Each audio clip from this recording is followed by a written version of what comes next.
नमस्कार दोस्तों, स्वागत है आपका विक्रम क्लासेस पर। हिंदी के 55 में हिंदी से संबंधित सभी वेंड एग्जाम लिए काफ़ी महत्वपूर्ण है। तो चलिए शुरू करते हैं अपने पहले क्वेश्चन से। उल्टे बांस बरेली को निम्न मुहावरे का अर्थ है। इसका सही आंसर है बी, विपरीत कार्य। क्वेश्चन नंबर 2, निम्नलिखित में तद्भव तत्सम का मिलान सही नहीं है। इसका सही आंसर है सी, घोड़ा। चूँकि घोड़ा का जो तत्सम होता है वो घोटक होता है और बाकी जामुन का जम्बुल, छाता का छत्रक और तीता का तिक तत्सम होता है। क्वेश्चन नंबर 3, जो कठिनाई से मिलता है के लिए एक शब्द है। इसका सही आंसर है ए, दुष्प्राप्य। और दुर्बोध जो कठिनाई से समझने योग्य और अथाह जिसकी गहराई नापी न जा सके। क्वेश्चन नंबर 4, निम्नलिखित में से कौन सा शब्द विशेष से है। इसका सही आंसर है बी, अग्नि। क्वेश्चन नंबर 5, इंदु, इंदुर शब्दों का सही अर्थ है। इसका सही आंसर है ए, चंद्रमा, चूहा। चूँकि युंदु का मतलब होता है चंद्रमा और इंदुर का मतलब होता है चूहा। क्वेश्चन नंबर 6, निम्नलिखित में बिजली का पर्यायवाची है। इसका सही आंसर है बी, चपला, चंचला और तड़ित। जबकि विबुध, आदित्य और त्रिदश ये देवता का पर्यायवाची है। पिनाक, कोदंड, सरासन ये धनुष का पर्यायवाची है।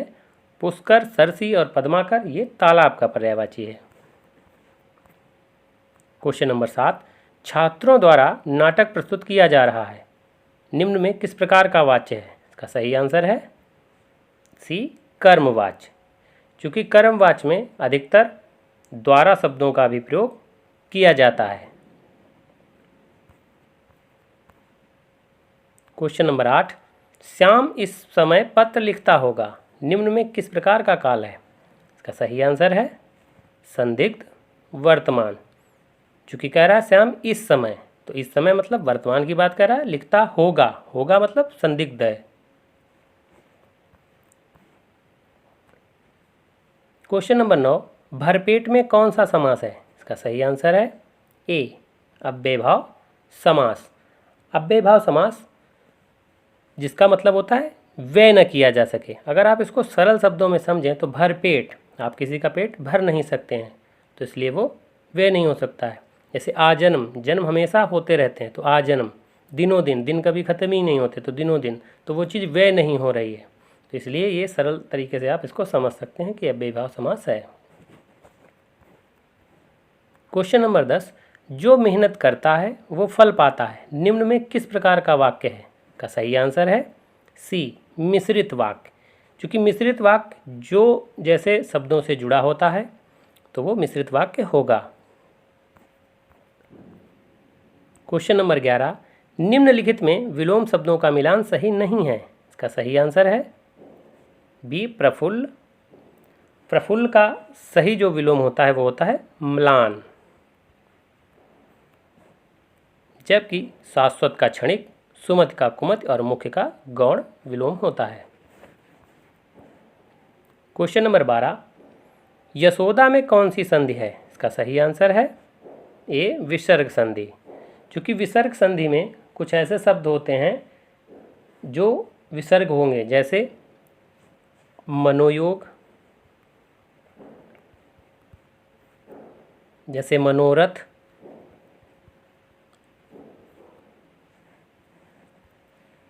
जैसे तमोगुण,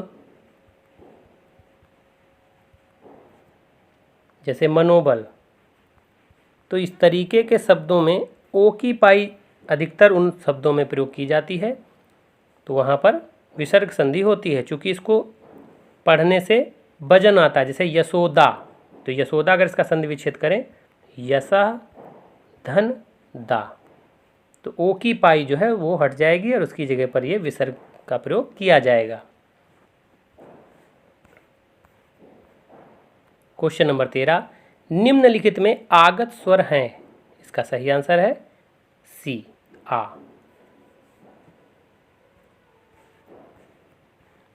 क्वेश्चन नंबर 14, पुस्तकालय निम्न में किस प्रकार का शब्द है। इसका सही आंसर है बी यौगिक शब्द। क्योंकि यौगिक शब्द ऐसे शब्द होते हैं जो सार्थक शब्दों के मेल से बने हों और इनके खंड सार्थक होते हैं। तो आप इसका खंड कर करके देखें तो पुस्तक, धन, आलय होता है। तो दोनों सार्थक शब्द हैं, तो इस तरीके के ये यौगिक शब्द होगा। जबकि योग ऋण शब्द एक विशेष अर्थ देने वाले शब्द होते हैं, जैसे चक्रपाणि, गजानन, पीताम्बर, ये योग ऋण शब्द है। और ऋण वो शब्द होते हैं जिनका खंड करने पर कोई अर्थ नहीं निकलता है। क्वेश्चन नंबर 15, लुटेरा शब्द में प्रत्यय है, का सही आंसर है एरा, क्योंकि निकल रहा है लुटेरा, एरा, ना कि एरा। क्वेश्चन नंबर 16, सजना है मुझे सजना के लिए, निम्न में कौन सा अलंकार है? इसका सही आंसर है डी, यमक अलंकार। क्योंकि यमक अलंकार एक ही शब्द कम से कम 2 बार और अधिक से अधिक कितनी बार भी प्रयोग किया जाए। तो आप देखें, सजना और सजना कम से कम 2 बार आया है, तो इसकी सबसे अच्छी पहचान यमक अलंकार की यही होती है। आप जैसे कनक कनक ते सौगुनी में भी देखते हैं कनक कनक 2 बार आया है, तो ये सरल तरीके से आप इसको समझ सकते हैं कि ये यमक अलंकार होगा। जबकि इसमें पहले सजना का अर्थ है श्रृंगार करना और दूसरे सजना का मतलब है पति, तो दोनों के अलग अलग अर्थ हैं। क्वेश्चन नंबर 17, मुंशी प्रेमचंद द्वारा रचित शतरंज के खिलाड़ी निम्न में क्या है? इसका सही आंसर है ए, कहानी। जबकि गोदान, गबन और कर्मभूमि ये सब मुंशी प्रेमचंद के उपन्यास हैं। क्वेश्चन नंबर 18, ऐसा अन्न जो खाने योग्य न हो के लिए एक शब्द है। इसका सही आंसर है बी, कदन। जबकि कलब हाथी के बच्चे को कहते हैं और कातर का मतलब होता है जो दुख या भय से पीड़ित हो, और कसेरा बर्तन बेचने वाले को कहते हैं। क्वेश्चन नंबर 19, निम्न में प्रेरणार्थक क्रिया है। इसका सही आंसर है सी, चलाना।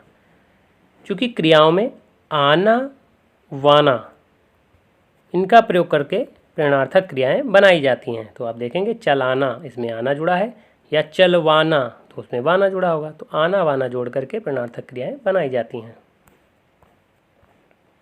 क्वेश्चन नंबर 20, निम्नलिखित में शुद्ध शब्द नहीं है। इसका सही आंसर है सी, नरक। जबकि शुद्ध शब्द होता है नरक।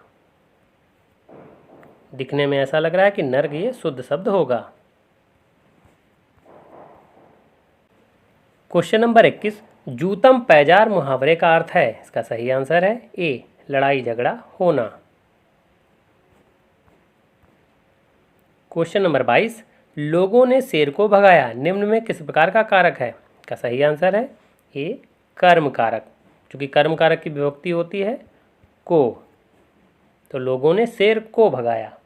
और कर्म कारक में अगर आप देखें तो जिस पर किए गए कार्य का प्रभाव पड़े, तो लोगों ने शेर को भगाया तो शेर पर ही वो प्रभाव पड़ रहा है, तो इसलिए ये कर्म कारक होगा। क्वेश्चन नंबर 23, निम्नलिखित में स्त्रीलिंग शब्द है। इसका सही आंसर है ए, सभा। चूँकि सभा बुलाई जाती है तो इस तरीके से ये स्त्रीलिंग शब्द होगा। ये नहीं कहा जाता कि सभा बुलाया गया। क्वेश्चन नंबर 24, पेट में दाढ़ी होना निम्न मुहावरे का अर्थ है। इसका सही आंसर है बी, बचपन से ही चालाक होना। क्वेश्चन नंबर 25, अधिसूचना का प्रयोग किस क्षेत्र में नहीं किया जाता? इसका सही आंसर है बी, कर्तव्य। आदेश, नियम और अधिकार के तहत अधिसूचना का प्रयोग किया जाता है। तो ये वीडियो कैसा लगा? अगर अच्छा लगा हो तो लाइक करें, शेयर करें और सब्सक्राइब करें। धन्यवाद दोस्तों।